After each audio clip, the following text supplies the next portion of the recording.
The Eye Care Program.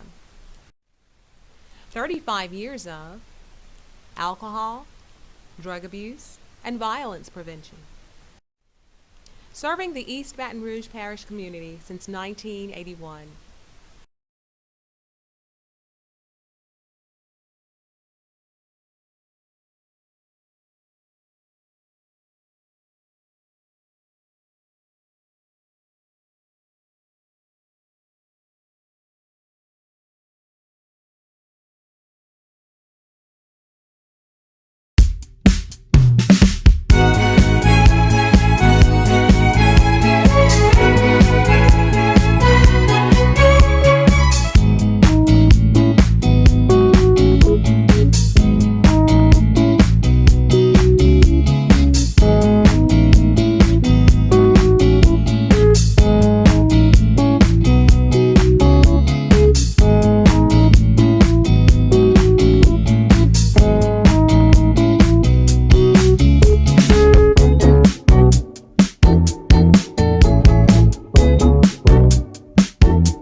Morning. I'm Gwen Shamlin, Director of the Eye Care Program. Welcome to Eye Care Live.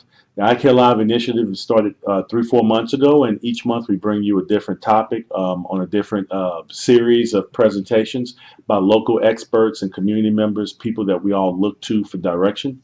It's my pleasure actually today to have former Baton Rouge Police Chief Jeff Leduff join us. He's going to talk a little bit about keeping our kids safe from a parental standpoint. Some common sense things that we can do to kind of keep our children on the right track, but also be aware of what's going on. So why don't you introduce yourself to them, people, let them know who you are and a little bit about what you do. I'm Baton Rouge. I'm one of the retired chiefs from the city of Baton Rouge. I've been retired now about 6 years. And Gwen, I was going to sit home and do nothing. I wasn't doing anything anymore. And my son actually talked me into going back to work. And in that, we use trauma. We know what it is to be the victim of a crime. As the city chief of police, my brother-in-law was murdered in this community. And from that, we've started a business called Open Eyes Safety Training and Consulting. And we work with an array of different companies in the Baton Rouge area and out of state as well. And what we do is we teach you how to be safe, not only in your personal life, but at work, at play. So it's just building a plan and incorporating that plan to our children. As we can see with some of the activities going on in our country, we need to let our children know what to do, especially in a critical incident. I mean, think about a parent dropping a child off at the mall. And, we see it done every day. This time of year, a parent may drop the child off at the mall and say, this is where I want you to be. I'm going to pick you back up in an hour. But God knows what can go on in that hour. So just having them ready. And I want to thank you for being here. I want the people out there to know that you serve on our advisory council. You've been a longtime member and a supporter of our program. You do all of this free of charge. Yes, sir. It's your way of giving back. I want to recognize that because I want people to understand the support the things that you do for this community beyond just your day-to-day job. So I want to thank you for that. Thank you so much. I want to ask you this first question. Why is it important to set boundaries for a child, even in the safest of neighborhoods? When you set boundaries, we know where our child is. And it's so important, no matter what neighborhood you live in, we have to tell our children where they can be. As our children grow, we have to give them that responsibility of staying home alone a little while, being able to go out, intermingle, and build those social skills. But we need to know where they are. Should something go wrong, I should be able to run out and put my hand on my child. So, and the other thing it does, by setting these boundaries, it builds that trust between you and your child so that when your child is now old enough to drive, you know that he's going to do the right thing or she will do the right thing and go where they said they're going to go, be where they said they're going to be. Should something go wrong, I can go there. Look at the situation in Orlando. Look at those texts where the kids saying, Mom, I need you to call the police. Where are you? I mean, and I know this is older adults, but still, I think we all should communicate. Because this is what happened, Gwen. If we know where people are, when there's a trauma in our lives, law enforcement works off of a timeline. they're going to build a timeline. When you see that on TV, that is real. When you see that on CSI, we're going to come to you and we're going to try and retrace your child's steps that day. We're going to talk to people who saw them. But what we're doing is building a timeline. The quicker we can build that timeline, the better chance we have of finding you Sure. and keeping you safe. So you mentioned in your notes a home safety plan. Explain the role of having a home safety plan, what the elements should be when developing a plan for your family, the details, etc. I think a home safety plan starts with this: having everyone know where the safe areas of your house is, because we have all kind of critical incidents in our lives. A couple of weeks ago, a beautiful day, and then a tornado pops up that just comes within inches of striking the middle of Baton Rouge. We need to know have our children know what our house look like. I don't have any kids anymore. My son is grown, married, gone, but we have grandkids. And we walk through the process of knowing where to meet in our house. Sure. It's important to have that. Who can come into our house, who's allowed, when you can open the door, what do you open the door for? All those things are part of our safety plan. Sure. If there's a fire, where do we go? What do you do? Does your child know how to use a fire extinguisher? Does your child know who to call in an emergency? And then where to meet so that the family can be accountable for everybody. And the scariest thing is what to do at 2 o'clock in the morning if you hear a noise or your alarm goes off. How do you react to that? You have to train your children. Is my child old enough to get out of a window and meet me on the back of the house? Because if there's a stranger in my house, we don't want to have to go through him to get to each other. Get out the window. If he's not, then you may have to get out of a window and use the exterior of your house to get to the bedroom window where your child is, because the threat is between the two of you. And having your child understand the fact that we know our house better than an intruder does. That's important for us. Utilizing technology today, looking cameras, these Wi-Fi cameras, and these things are so affordable today.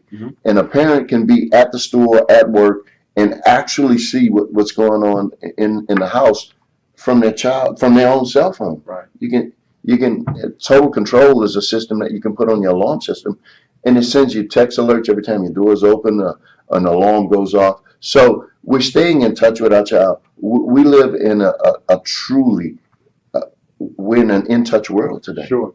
So I think having a plan is just a great step for you and your child. So, good points. Okay. So tell me this: what can a child do, or how should we advise children when a stranger approaches them or an attempt is made to victimize them? The first thing we have to make our children understand is what a stranger is.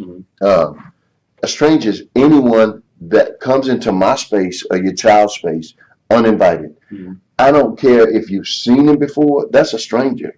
You have to teach your child, number one, to be vocal, to stand up, get away from that person, and create distance. The thing we want between that intruder, that person who may be a threat in our child, is distance. If somebody attempts to grab your child, teach your child that they're stronger than they may think they are. A human body can articulate. So if somebody tries to take your child, teach your child to go to the ground.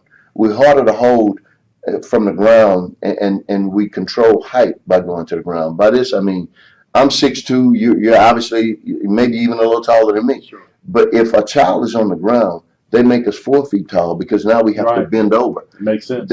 So I can hinge my body when he's trying to pick me up. Just think of a bowl of Jell-O. Try to pick Jell-O up out of a bowl and equate that to your child. If they're trying to lift me in the middle, put weight toward my shoulders. If they're trying to pick me up from my feet, then lift my upper body, my center body. Right. So it's like trying to make your child, it's like trying to pick Jell-O out of a bowl. So make the person come to you, make them shorter, and remember, pain is a good motivator. Teach your child to kick in the ankle as hard as they can, get up and run, and people react to children. If I'm in a parking lot and see a child running from an adult, no way am I going to turn a blind eye to that. And I don't think anyone in Baton Rouge will. We're going to react to that. Get attention.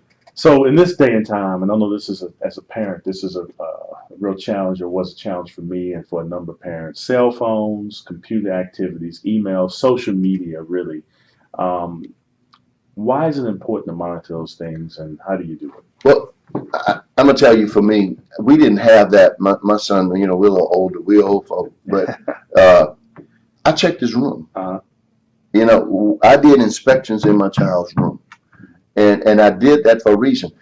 I'm collecting intel. mhm. You have to collect intel. You want to know what sites these children are going to, who's communicating with your child. I mean, there was a father, when I read his statements and saw him on the news about this grown man interacting with his adolescent child, just the anger I heard in that man's voice, I mean, it's sickening. But our children, everything in our children's world today, they're just being raised different. If there's violence, what do? Right. When they run to it. I want to know what my child is doing when he's not around me. So if he's in the mall and there's a fight, is my child running to that fight to get a Right. picture of that to put it on Snapchat? Mhm. No. We're going to look at those pictures. I'm going to see what he's posted, and then we're going to have communications about it. I want him to run the other way. So I learn a lot about their activities. I learn about who they're communicating with, and then have real-time conversations, mature conversations with your children about the hazards that exist. They take a picture in their Letterman jacket Mhm. and they post it on the internet. Right. I'm a predator. I'm going to see that jacket. I'm going to do a little research. I'm going to go to another website who has all the school logos put up. I'm going to find that school. Then I'm going to start looking for the yearbooks that somebody's put out. Now I have your name because I know what school you go to. I find the yearbook. I have your name. I'm going to match you to an address. And the next thing you know, I'm standing up at your door. That's something most parents and kids probably don't even think about. No, man. Be careful with putting information out inadvertently. Exactly. So what are some general safety rules for young kids who find themselves in what you would call a critical incident? Number one, hands can't hold. If a person ever put their hands on you, just don't panic. We tend to want to close our hands and pull with strength. Don't do that. Keep your hands open because you're stronger with your hand open than with your hand closed. Mm-hmm. Teach your child that they want to open their hand, and the thumb is the weak link on the hand. This is the grip. These digits only guide things. Mm-hmm. I don't need them to hold something. Mm-hmm. These two digits. So your thumb and your middle finger. Tell them to attack the thumb. Tell them to pull their body weight against that thumb, and they get out and run. Our children don't have but a couple of options. They can run from somebody or they can hide from somebody. Mm-hmm. Your child can't fight a grown man, Mm-hmm. but we can get away from them and get attention as quick as you can. That's the main thing. Remember grounding yourself, getting small, making him come down to you makes him smaller, and it gives you more targets to fight against. Holler. I don't know this man. He's not my father. Help me. If you see two grown people doing that, 17, 18-year-old kids in the parking lot saying, help, help, help, you think it's funny. You don't pay attention to that. But if you see a grown man with a child, we automatically alert to that. So picking up on signs, it's important to teach our kids to see the unusual. If you see something that's unusual, teach them what unusual is. It's unusual for the man, like in the mall, in the movie theater in Lafayette. That guy stood up in a theater and then sat down. Mm-hmm. Why are you standing? That's unusual. You know what I'm saying, Gwen? People don't go to the theater and stand up, and we only get up for a few reasons in the theater. Go get popcorn, go to the restroom, or leave. Mm-hmm.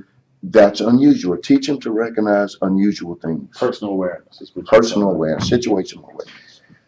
So you alluded to this a little bit earlier, and I'm going to let you talk a little more about it.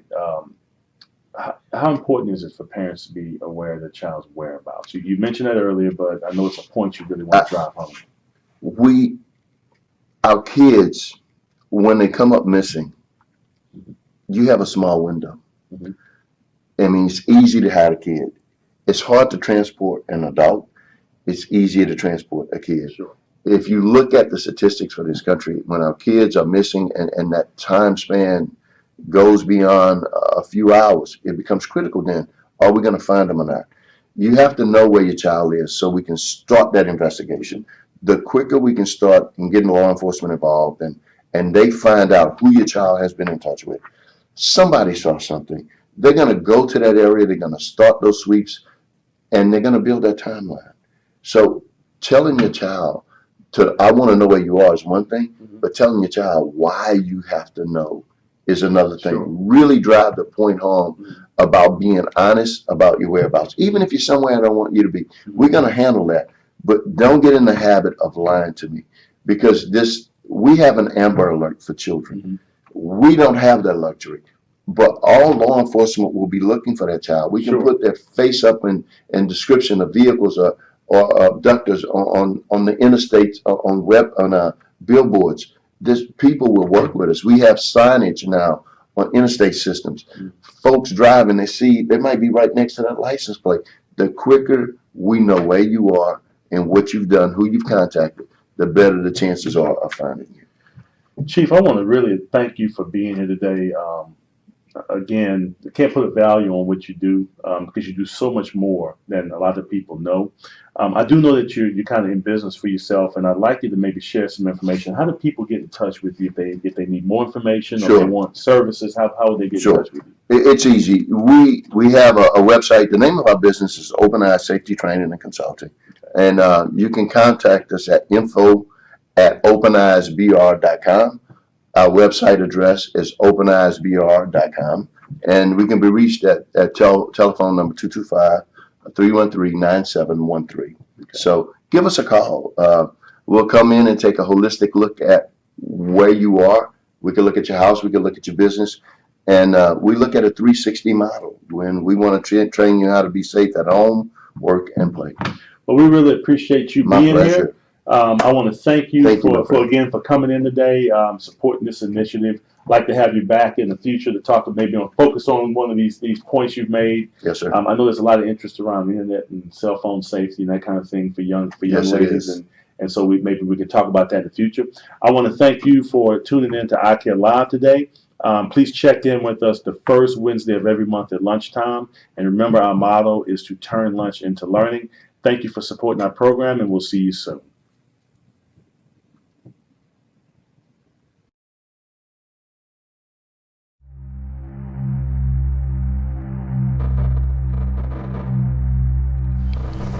After a long day, you're relaxing in the safety of your home, and your alarm goes off.